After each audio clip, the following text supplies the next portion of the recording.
In this video, we are going to discuss PYQs of class 12th, chapter number 2, electrostatic potential and capacitance. Okay, so let's start the video. Question number first है हमारा, what is the electrostatic potential due to an electric dipole at an equatorial point. आपको बताना है कि equatorial point पे हमारा जो electrostatic potential होगा वो क्या होगा। ओके, तो ये क्वेश्चन हम लोग का ऑल इंडिया 2009 में आया हुआ है। तो electrostatic potential at any point in the equatorial plane पे, जो हमारा इलेक्ट्रोस्टैटिक पोटेंशियल होता है किसी भी इक्वेटोरियल प्लेन पे ऑफ डाइपोल का, इस क्या होता है वो जीरो होता है। ओके, जब भी आपसे पूछा जाए कि इलेक्ट्रोस्टैटिक पोटेंशियल क्या होगा हमारा इलेक्ट्रिक डाइपोल का इक्वेटोरियल पॉइंट पे, तो इक्वेटोरियल पॉइंट पे हमारा जो डाइपोल होता है, डाइपोल का इलेक्ट्रोस्टैटिक पोटेंशियल होता है वो क्या होता है, जीरो होता है। ओके, आई होप आपको इतना समझ में आ गया होगा। नेक्स्ट क्वेश्चन नंबर 2 की बात करते हैं। क्वेश्चन नंबर 2 है हमारा, why must the electrostatic potential inside a hollow charge conductor be same at every point. Okay, question में बोल रहा है कि इलेक्ट्रोस्टैटिक पोटेंशियल जो होता है हमारा inside a hollow charge conductor, हर एक पॉइंट पे वो उसका पोटेंशियल जो होता है वो सेम क्यों होता है। तो इसका रीज़न है कि inside the hollow charge conductor electric field is zero. जो हमारा होलो चार्ज कंडक्टर होता है ना, उसके अंदर जो इलेक्ट्रिक फील्ड होती हैं, तो इलेक्ट्रिक फील्ड क्या होती हैं, ज़ीरो होती हैं। तो इलेक्ट्रिक फील्ड ज़ीरो है, इस वजह से क्या है वहाँ पे there is no work done.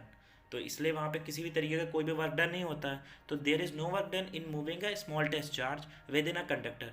Electric field zero होने की वजह से कि कोई भी वर्क डन नहीं होता। अगर आप किसी भी टेस्ट चार्ज को उस कंडक्टर के अंदर मूव कराते हैं तो वहाँ पे क्या होगा, इलेक्ट्रिक फील्ड जीरो होने की वजह से वहाँ पे कोई भी किसी भी तरीके का वर्क डन नहीं होगा। ओके, इसीलिए हेंस इलेक्ट्रोस्टैटिक पोटेंशियल, इसी की वजह से जो हमारा इलेक्ट्रोस्टैटिक पोटेंशियल होता है inside a hollow charge conductor, hollow charge conductor के अंदर हर एक पॉइंट पे वो क्या होता है, सेम होता है। ओके, आई होप आपको इतना समझ में आ गया होगा। क्वेश्चन नंबर 3 है हमारा, distinguish between dielectric and conductor. आपको डाइलेक्ट्रिक और कंडक्टर के बीच का डिफरेंस बताना है। ओके, तो देखिए डाइलेक्ट्रिक और कंडक्टर के बीच में जो डिफरेंस होता है वो ये होता है कि जो हमारे डाइलेक्ट्रिक्स होते हैं आर द इंसुलेटिंग मटेरियल्स। ये क्या होते हैं, हमारे इंसुलेटिंग मटेरियल्स होते हैं विच ट्रांसमिट इलेक्ट्रिक इफेक्ट, जो क्या करते हैं, ट्रांसमिट करते हैं इलेक्ट्रिक इफेक्ट विदाउट कंडक्टिंग। बिना कंडक्टिंग के ये मटेरियल जो होते हैं वो क्या करते हैं, ट्रांसमिट करते हैं इलेक्ट्रिक इफेक्ट को। ओके, बट जो हमारे कंडक्टर्स होते हैं, कंडक्टर्स क्या होते हैं, हमारे कंडक्टर्स आर द सब्सटेंसेस, वो ऐसे सब्सटेंस होते हैं which can be use to carry, जिनको हम लोग यूज़ करते हैं कैरी करने के, which can be use to carry और कंडक्ट इलेक्ट्रिक चार्ज, जो किस लिए यूज़ किए जाते हैं, कैरी करने के लिए और कंडक्ट करने के लिए इलेक्ट्रिक चार्ज को from one place to another place. मतलब कंडक्टर की हेल्प से, ऐसे सब्सटेंस कंडक्टर होते हैं जिनकी हेल्प से हम लोग क्या है, कैरी कर सकते हैं और कंडक्ट कर सकते हैं इलेक्ट्रिसिटी को। मतलब ये सब्सटेंस कैरी करेंगे, सब्सटेंस कैरी करते हैं या फिर कंडक्ट करते हैं इलेक्ट्रिक चार्जेस को from one place to another place. Okay, I hope आपको इतना समझ में आ गया होगा। This is question number 3।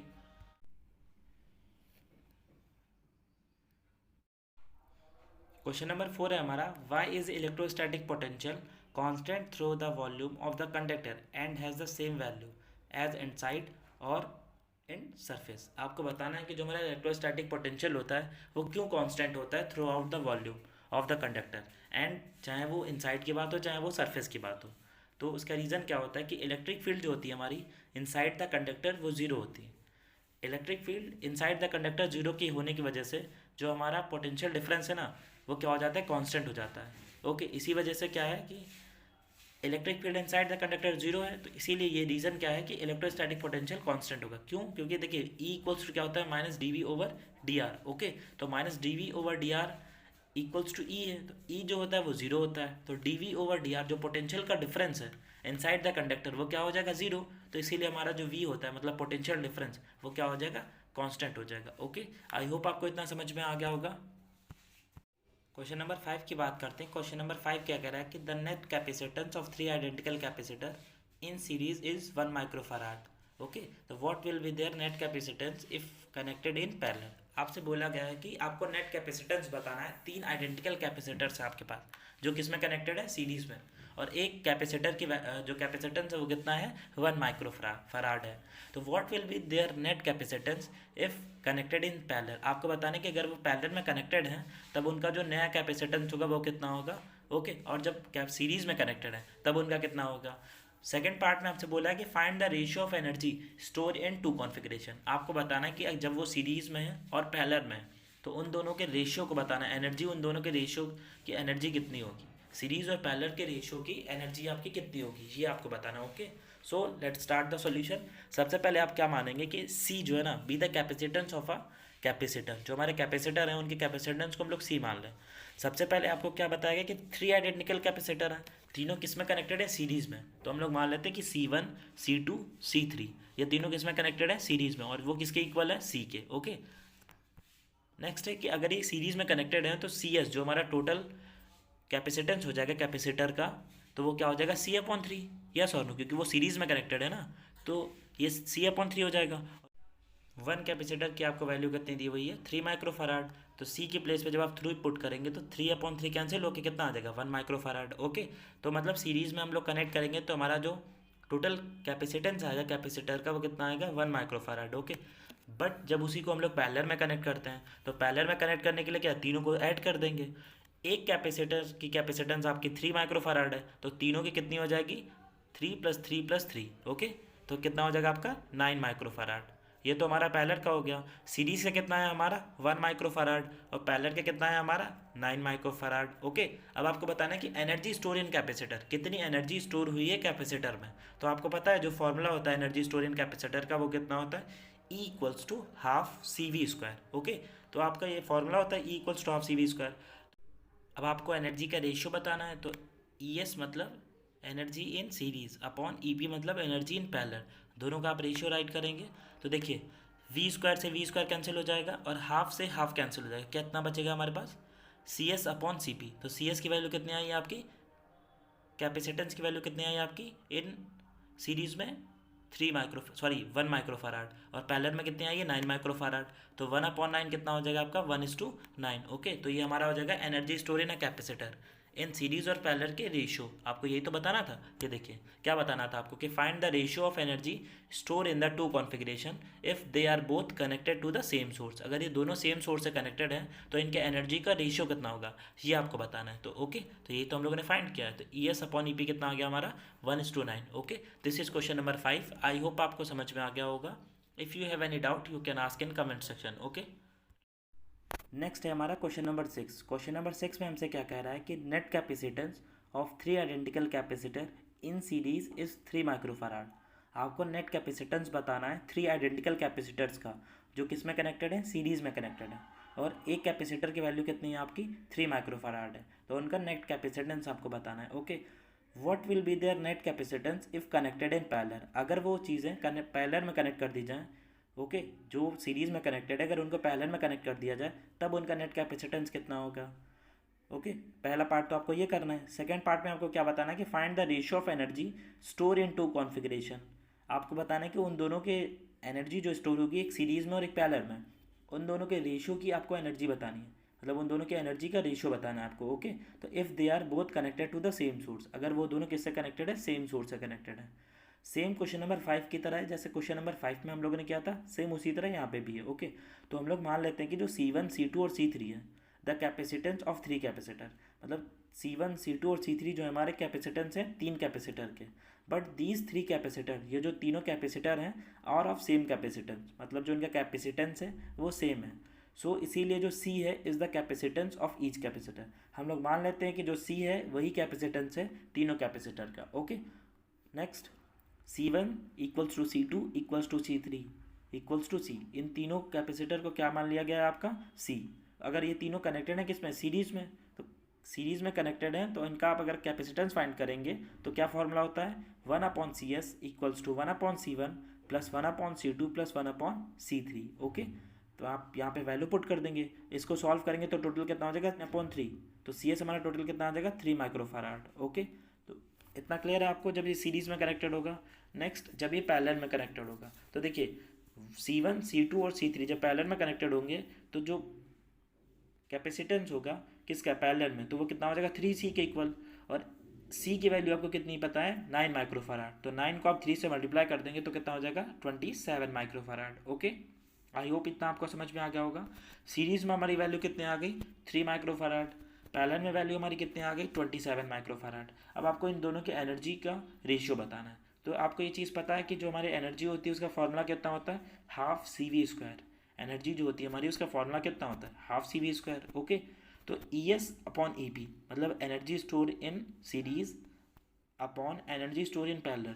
जो हमारी एनर्जी स्टोर हुई है सीरीज़ में और जो एनर्जी हमारी स्टोर हुई है पैरेलल में, तो इन दोनों को रेशियो को आपको राइट करना है। तो फॉर्मूला तो हमारा क्या होता है, हाफ सी वी स्क्वायर। तो हाफ से हाफ कैंसिल हो जाएगा और वी स्क्वायर से वी स्क्वायर कैंसिल हो जाएगा, तो बचेगा क्या, C S upon C P. तो सी एस की वैल्यू आपकी कितनी आई है 3 माइक्रोफराड, अपॉन सी पी की वैल्यू कितनी है आपकी 27।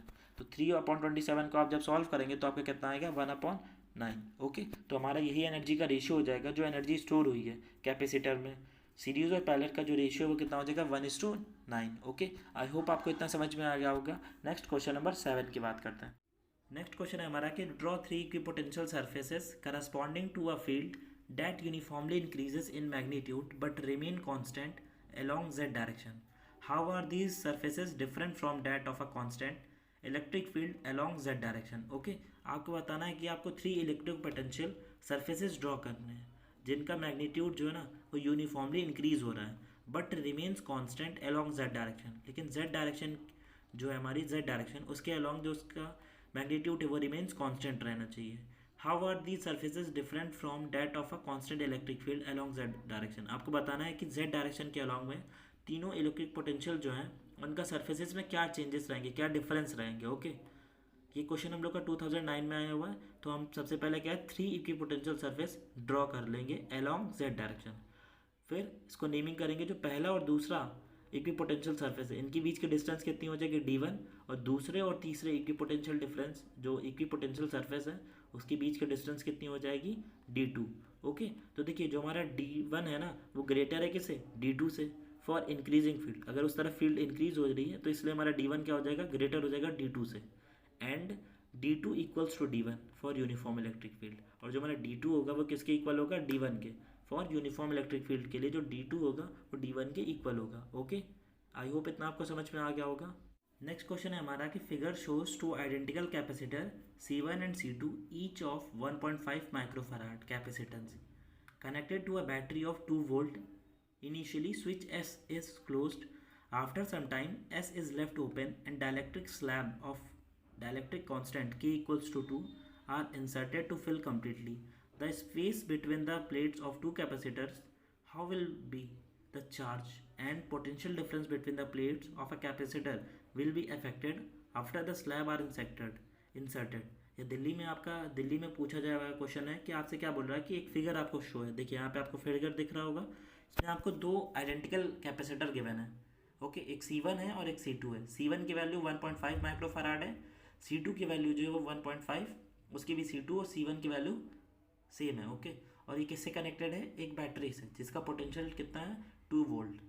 Initially switch S is closed. यहाँ पे जो स्विच S है अगर मान लो क्लोज है, after some time S is left open, मतलब मान लीजिए कि स्विच क्लोज्ड है लेकिन कुछ समय के बाद जो स्विच है हमारा वो ओपन हो जाता है। And dielectric slab of dielectric constant K equals to 2 are inserted to fill completely the space. जब स्विच ऑन किया तो देखिए वहाँ से आपने क्या कर दिया, इसमें फिल कर दिया एक डाइलेक्ट्रिक कांस्टेंट, डाइलेक्ट्रिक स्लैब आपने फिल कर दिया।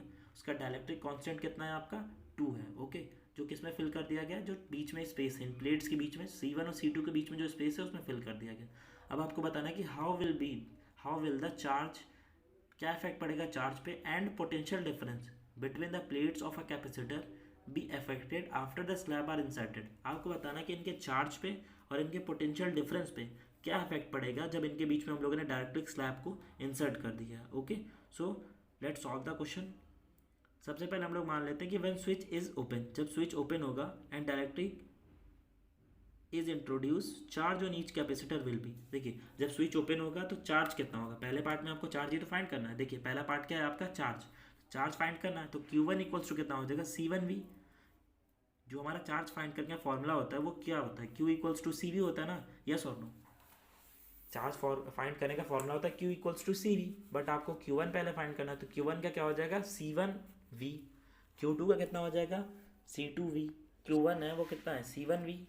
फॉर्मूला जो होता है वो चार्ज फाइंड करने का वो क्या होता है Q इक्वल्स टू CV, और Q2 इक्वल्स टू क्या हो जाएगा C2V। बट आपको पता है कि दोनों का जो कैपेसिटेंस है वो कितना है, इक्वल है। ओके, तो यहाँ पे क्या कर देंगे, तो Q अगर आपको टोटल चार्ज निकालना है Q total which is equals to 2CV।